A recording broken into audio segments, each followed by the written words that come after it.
E aí, pessoal, tudo bem? Estamos aqui para mais uma aula de geografia.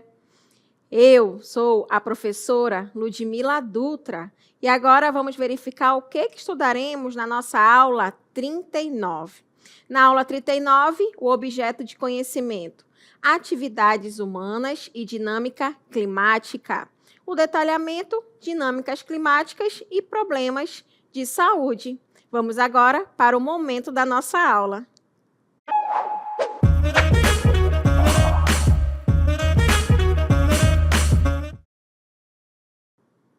Nós estudaremos sobre as dinâmicas climáticas, que vai estar muito ligado ao nosso dia a dia, ao nosso cotidiano. Então, quando a gente fala de uma dinâmica climática, nós estaremos relacionando isso com os tipos de climas que estarão espalhados ao redor do planeta, tá certo? Mas isso vai estar vinculado a tudo que está ao nosso redor, principalmente relacionado às áreas que vai estar muito ligada à natureza, à parte ambiental, mas também não podemos esquecer que o ser humano, ele acaba fazendo as suas atividades e isso pode interferir nessas dinâmicas. Vamos analisar essas duas imagens. Olha só, em uma parte a gente observa a parte que vai estar ligada muito à natureza, tem mais vegetação, um parque, né? Já o outro, a gente observa construções, asfalto, automóveis, prédios e, naturalmente, uma quantidade de pessoas que pode ser bem maior. Agora, uma vai ter muita interferência do ser humano e a outra, a gente observa que tem uma maior quantidade de vegetação. E eu vou fazer uma pergunta a vocês. Qual lugar você acha que é mais quente? Uma área onde se tem bastante vegetação. Será que a vegetação ela interfere nos tipos de climas que vão existir aí ao redor do planeta? Ou será também, né, que as construções elas podem interferir nessas áreas também e isso acaba refletindo na temperatura, talvez? Então, eis esse questionamento que a gente tem que se fazer, porque quando o ser humano ele acaba se inserindo no meio ambiente, pode ocorrer diferentes tipos de interferências. E é isso que nós estudaremos, essa relação de dinâmicas climáticas com as atividades do ser humano que pode interferir na nossa saúde, tá certo? Então, olha só, professor, o que vai ser aí a dinâmica climática? Gente, a dinâmica climática acaba sendo um conjunto de processos e mudanças que acontecem no clima de um lugar, tá? E isso acaba incluindo o quê? As atividades humanas e que podem alterar esses processos naturais, tá certo? Agora, a gente tem que também lembrar que o planeta Terra, né, ele acaba tendo várias camadas aí da atmosfera. E a gente vai observar agora, né, quais serão essas camadas aí que acabam compondo a atmosfera. Nós teremos a parte da exosfera, onde a gente observa principalmente os satélites artificiais, que vai ser a camada mais distante em relação à superfície terrestre. Mas também teremos a parte da termosfera, onde a gente observa aí, né, a ocorrência, normalmente ali de um fenômeno natural com as auroras boreais, isso ocorre muito no hemisfério norte, principalmente na região polar, tá certo?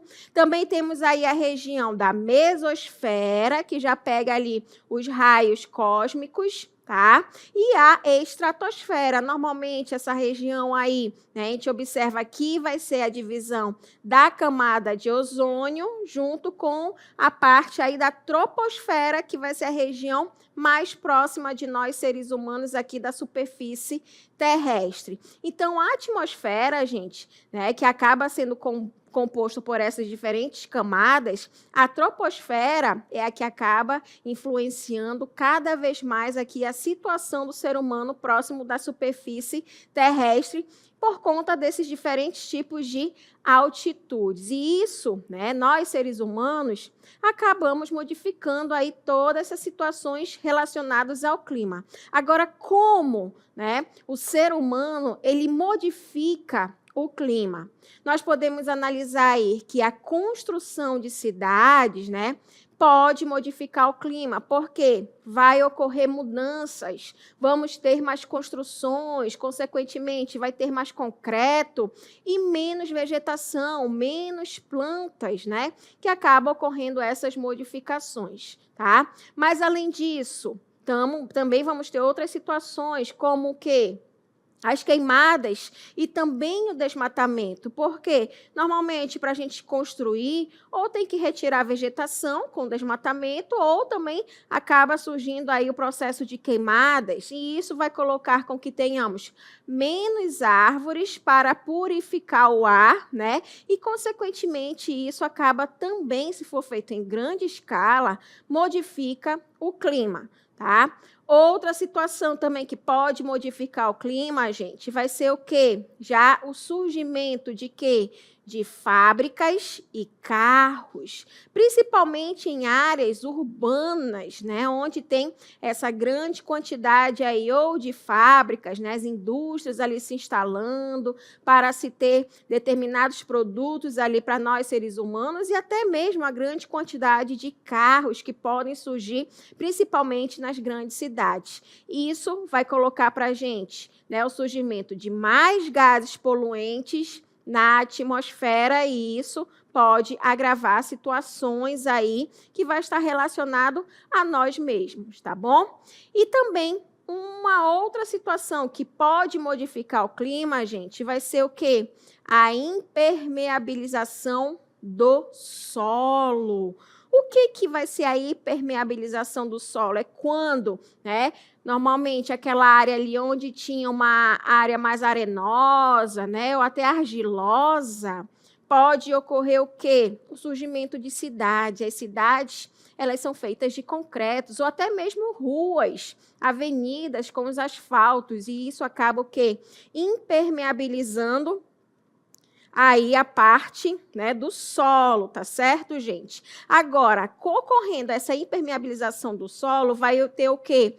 Menos absorção de água, e isso acaba influenciando bastante, tá bom? Nós também vamos analisar agora, gente, um link em que mostra para a gente, né, aí situações que podem estar ligadas ao quê? À detecção precoce, né, aí de situações com impacto de calor, tá, nas cidades de todo o mundo. Vamos observar agora este link que mostra aí mapas de calor urbano, tá? Pode mostrar tanto situações onde está ocorrendo o monitoramento de calor urbano, né? E a gente também pode observar ventos mais locais, tá? Agora, o impacto das ondas de calor, gente, elas acabam aumentando em todo o planeta, tá?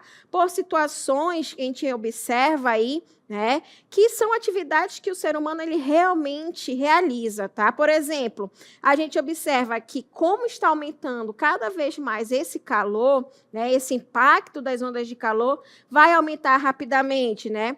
As pessoas que vão estar mais vulneráveis, né, atualmente, que vão estar expostas a esse estresse térmico que acaba ocorrendo, principalmente nas cidades, nas regiões próximas ao Equador, como a nossa, né? Também a gente pode observar que acaba ocorrendo perdas econômicas relacionadas com o clima, né? Principalmente no continente europeu, onde as pessoas, né, já vão estar acostumadas com um tipo de clima mais ameno, porém, como está tendo muito esse aumento de calor, está tendo essa interferência também em países europeus, né? Então, a gente observa que tudo isso acaba impactando, tá? E a gente também vai analisar que está aumentando a quantidade de pessoas vivendo em áreas urbanas, nas cidades. Então, tudo isso acaba impactando, tá? Então, esse site, gente, mostra para a gente áreas onde ocorrem, né, esses grandes índices de calor urbano, tá? Agora, a gente pode analisar aí, né, duas regiões que já está mostrando, uma na parte do continente africano e outra na parte aí da América, né, pegando uma partezinha aí do Brasil. Então, essas regiões, gente, mostram para a gente, né, quanto mais vermelho, maior essa intensidade de calor, tá? E normalmente, gente, esse calor vai estar principalmente em áreas, né, em que ocorre aí centros urbanos, uma maior quantidade de construções, a quantidade também de indústrias. Então, tudo isso acaba influenciando, tá certo? Então, através desse link, a gente pode observar onde se tem aí grandes quantidades de calor urbano, tá certo? Agora, como a gente observa, no Brasil, né, a gente vai poder observar áreas, né, que pode ter grande intensidade aí, tá? De calor, principalmente em áreas urbanas. E nós também vamos observar agora como é que acaba formando, né, essas ilhas de calor. Como é que se formam as ilhas de calor? Normalmente, gente, as ilhas de calor, tá?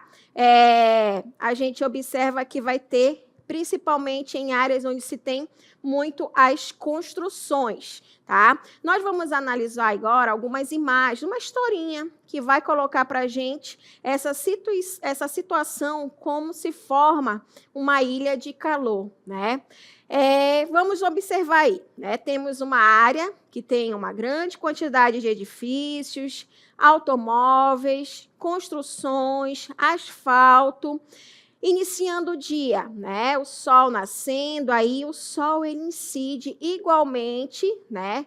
Tanto em relação à área urbana quanto em áreas rurais. Então, a quantidade de insolação, né, vai ser igual nessa área aí, nessa cidade, tanto na parte da cidade quanto do campo. Porém, analisem que nós temos construções. Vamos analisar aí, né, ainda, tá? Que vamos ter o quê? O concreto, né, e o asfalto, que acabam aí absorvendo, tá? E retendo o calor do sol em uma área onde se tem bastante construções. Então, isso vai fazer com que o quê? Aumente o calor, tá? Porém, se a gente já for para uma área mais verde, onde se tem árvores, menos construções, a gente observa que as árvores elas acabam liberando mais umidade. E isso acaba ajudando ao quê? A refrescar o ar e, consequentemente, as pessoas elas não vão sentir tanto calor. Então, como a gente pode observar essa formação das ilhas de calor? Então, na cidade, né, nós vamos ter ali uma temperatura mais elevada, né? Esse exemplo que é dado para a gente, mais 5 graus Celsius, e isso acaba influenciando bastante, tá? E acaba sendo maior do que numa área oposta, de campo. Então, esse fenômeno, gente, que a gente observa, né, que a temperatura, ela acaba aumentando, vão ser essas áreas conhecidas como as ilhas de calor, e normalmente ocorre nas áreas das grandes cidades, onde se tem bastante construções, tá? E isso se dá através de todas essas dinâmicas climáticas, tá? Que vão ser processos, gente, naturais. Tá? Então, essas dinâmicas climáticas são processos naturais, tá?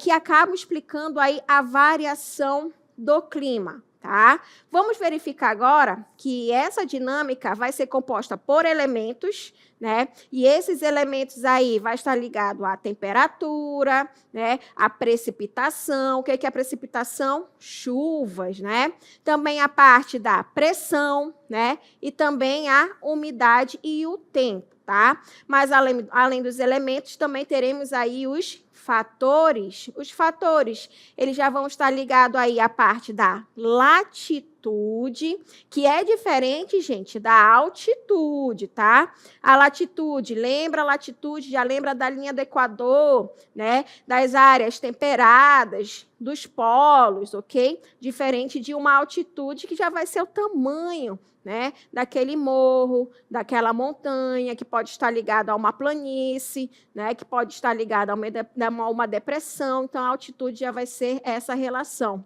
Mas também, essas dinâmicas climáticas também vai estar ligada a fatores como a maritimidade, Maritimidade já lembra ali do mar, né? Então vão ser áreas litorâneas, por exemplo. E já a continentalidade já vão ser áreas que vão estar distantes de áreas litorâneas. E isso tudo influencia nessas dinâmicas climáticas. Além disso, massas de ar e correntes marítimas vão ser fatores que acabam influenciando nessas dinâmicas climáticas. E o resultado de tudo isso vão ser os diferentes tipos de climas, tanto no território brasileiro como ao redor do mundo, tá? E isso tudo acaba influenciando nesses diferentes tipos de climas que acabam surgindo. Por exemplo, aqui no Brasil, teremos o clima equatorial, o tropical de altitude, o subtropical, tá certo? Então, tudo isso acaba sendo influenciado por todas essas dinâmicas climáticas vindo desses diferentes tipos de elementos e desses diferentes tipos de fatores. Vamos analisar agora, gente, esse mapa, né, onde mostra para a gente a parte de latitude, mostrando onde se tem maior quantidade de insolação, quantidade de luz solar, tá bom? Então, essa área, gente, a zona tropical é a área em que vai ter a maior quantidade de insolação, próximo da linha do Equador, principalmente entre os trópicos de Câncer e o trópico de Capricórnio, tá?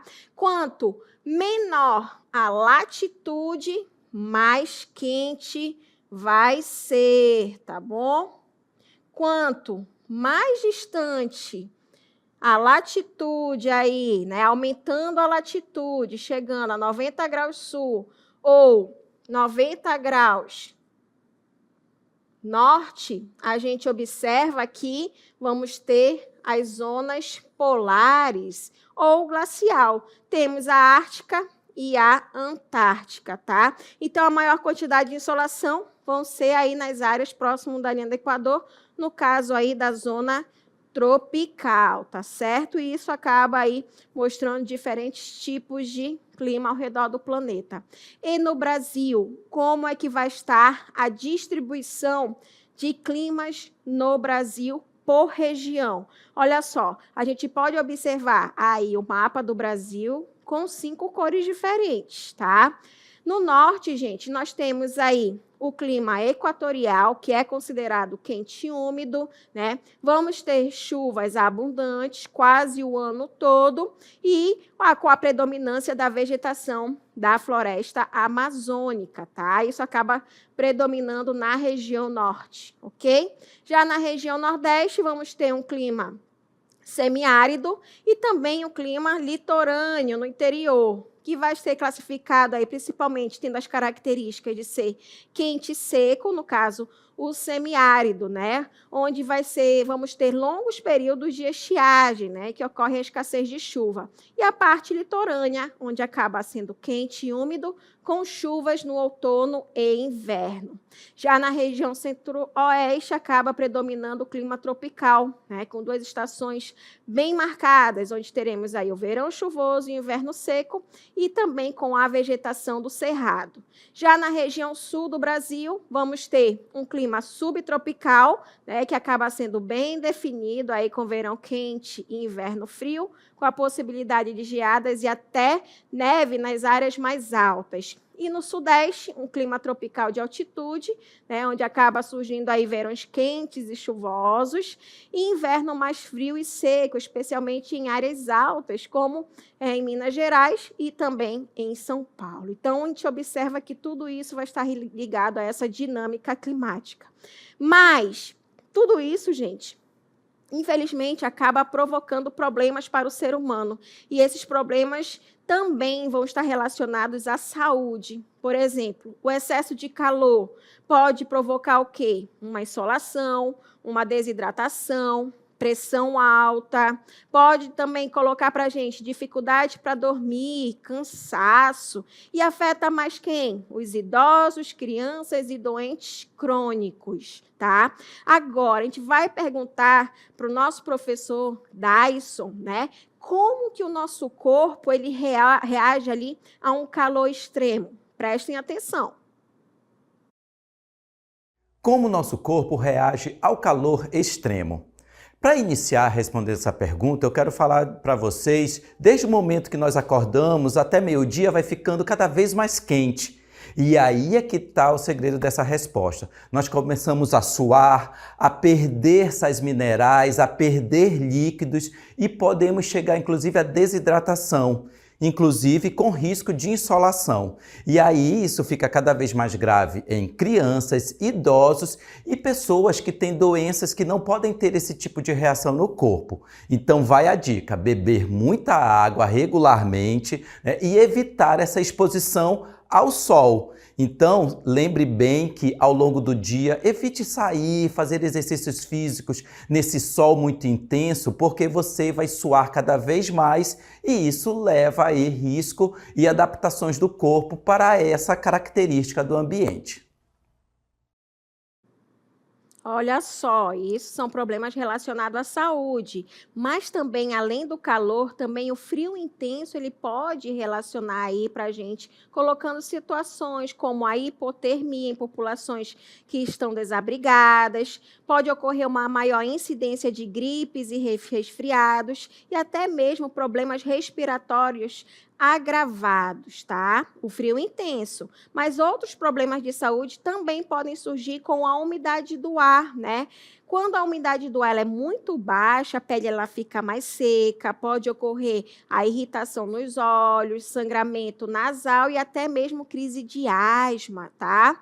E quando se tem a umidade muito alta, pode ocorrer a proliferação de fungos, mofo, consequentemente colocar aí as situações das alergias, tá? Problemas de saúde relacionados à poluição do ar e clima, dias secos e sem vento, pode colocar ali os poluentes que ficam mais retidos na superfície terrestre, podem surgir doenças respiratórias mais graves, como bronquite e asma, também pode surgir ali a poluição combinada com calor, que acaba colocando para a gente um desconforto térmico maior. E o professor Dyson também vai voltar para a gente aí, mostrando para a gente como o nosso corpo reage à combinação da poluição do ar ao clima. Preste atenção. Como o nosso corpo reage à combinação da poluição ao clima. E aí é que nós devemos imaginar aqueles dias que tem muita poluição na atmosfera.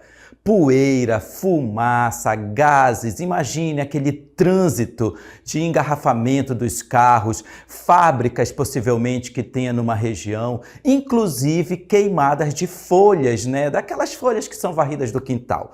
Tudo isso emite para a atmosfera esses fuligens, né, esses gases poluentes, e isso vai prejudicar ali os pulmões, vai prejudicar o nariz, causando irritação. Então, neste caso, vai ser muito prejudicial para pessoas que têm asma, bronquite, rinite, e também, por isso, devemos evitar a exposição, né, de atividades físicas em dias que a poluição está intensa. E aí você deve lembrar muito bem que doenças estão associadas a essa poluição, principalmente doenças respiratórias. Olha só, então por isso que a gente tem que tomar cuidado cada vez mais em relação à nossa saúde.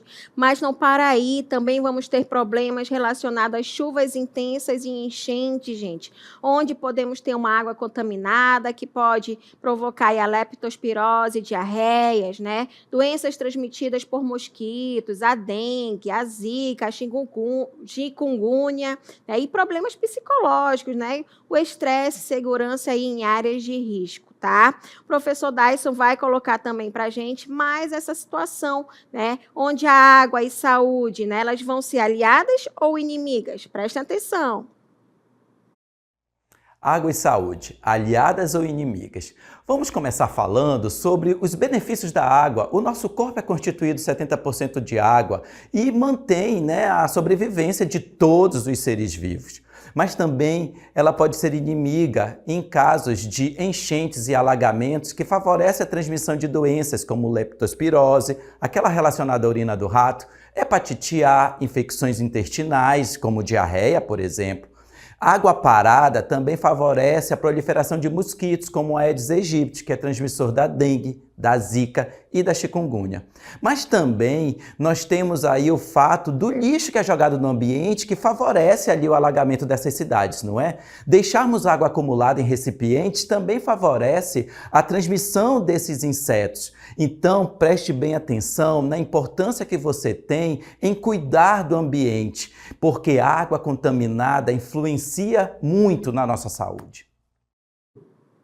Olha aí só, gente, várias situações que vão estar relacionadas, né, a nós, seres humanos, e também a nossa saúde. Também nós vamos ver, através do CMA News, alguns casos reais, né, onde calor mata mais de 175 mil pessoas por ano na região europeia. Isso são dados, gente, da Organização Mundial da Saúde, a OMS. Olha só o calor, né, na região da Europa ali. Também em regiões onde a onda de calor, os impactos, né, que acabam surgindo aí de uma emergência silenciosa, onde mortes atribuíveis, né, a altas temperaturas podem ser maiores do que as decorrentes por deslizamentos de terra. Olha só o calor influenciando, né? Outras situações que podem surgir, chuvas no Rio Grande do Sul, as mortes por leptospirose, né, revelam ali riscos de doenças pós-enchentes, principalmente em todas as áreas onde ocorre a grande quantidade de chuvas, então por isso que a gente tem que tomar cuidado,